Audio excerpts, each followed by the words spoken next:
A little busy Friday today. I officiated a wedding in Roscoe, New York, and at a funeral I volunteered to officiate in over in Woodridge by Chesed Shalemis. And so Baruch Hashem, keeping busy.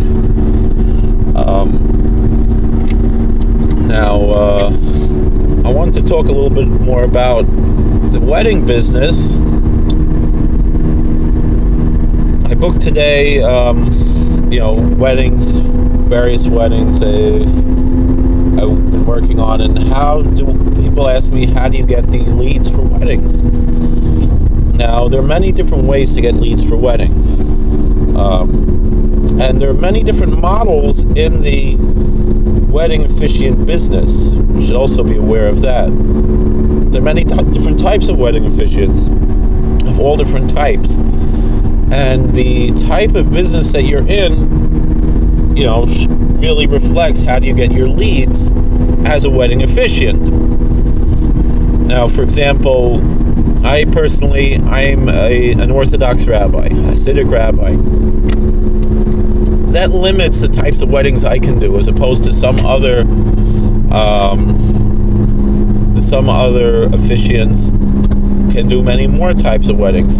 It doesn't limit as much as you would imagine, however. Now, a lot of people would just assume, well, you're a rabbi, you can only do Jewish weddings. That's certainly not the case, neither by civil law nor by, actually, technically, from basic law and Jewish law either. I discussed this with many different rabbis and haven't found any issues with it. So what exactly, is the laws there? Well, as a member of the clergy, generally they say in most states any member of the clergy can officiate at weddings. In some states, it's any member of the clergy that has a congregation. We discussed this in various different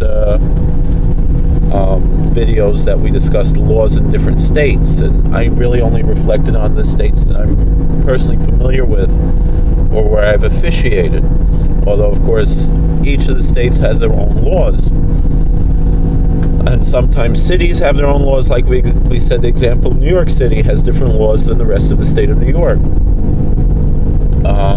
but in general, and then there are states and cities that require registration, like Virginia, New York City, so forth. And we have all these running the gamut. But then the question is, how do you get the leads? And I think I'm going to make a few videos on this. I don't want this one video to be too long, and it's Erev Shabbos. I don't have a lot of time. How did I get started with weddings? I don't remember what was the first wedding that I officiated at. That would be a good question.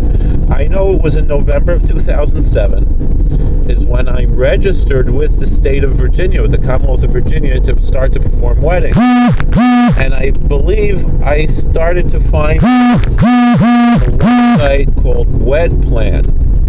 I'm not sure if that's around anymore. Or if it is, it's not as active as it used to be. I used to get a lot of leads on WedPlan. Not so many now, if it's even around anymore. I'll have to check up on that. But interestingly, I would get leads sometimes, would search on Craigslist for people looking for an officiant, looking for a minister or an officiant to perform their wedding. Or I would place an ad on Craigslist.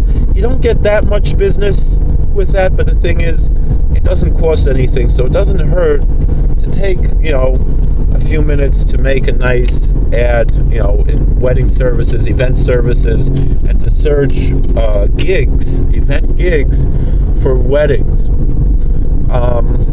And that's how a lot of people advertise. But again, you don't get a tremendous amount of business from that, but you'll get one or two here and there. When I was in Virginia, what was fascinating to me was that the city of Richmond actually put me on their list, and they provided a list of officiants who were willing to perform weddings to the public. Anyone who came in getting a marriage license they weren't required to take this list, but if they wanted to have the list, and they could find. And quite often the clerk would recommend me because I was willing to meet people at the courthouse. I didn't charge a lot of money back then, very little actually, or just usually was whatever they wanted to pay, and most people would give between $50 and $100, and that was it. And that's how I did a lot of weddings that way. Like I said, it was a fundraiser for the shul when it started. So sometimes people would meet me at the shul, sometimes people would meet me at home. I remember and a lot of folks, since you had to be registered, wanted someone else to officiate who wasn't registered, so they just wanted me to sign the papers. And since there's no requirement of a witness in Virginia, that was quite easy. I remember one time it was Shabbos, so I couldn't sign the papers on Shabbos, and they came and I was taking a nap on the couch, and I woke up for a minute. I was like, "You guys going to be married?" They said, "Yes." I said, "All right, just leave the paperwork on the piano over there with the money, and I'll take care of it after the Sabbath." And they were happy with that, and it was in and out very easy. And then I started, doing weddings at people's homes and so forth, and getting more into that. And so that's really how I got started doing weddings. And like I said, those were my main sources, was WedPlan and Craigslist and the local clerk. Some clerks were more comfortable. I remember Rico County only gave you a list of civil clerks, but they allowed me to perform weddings at the courthouse. And the civil officiants, not civil clerks, civil officiants, which were retired judges, that's how it works in Virginia.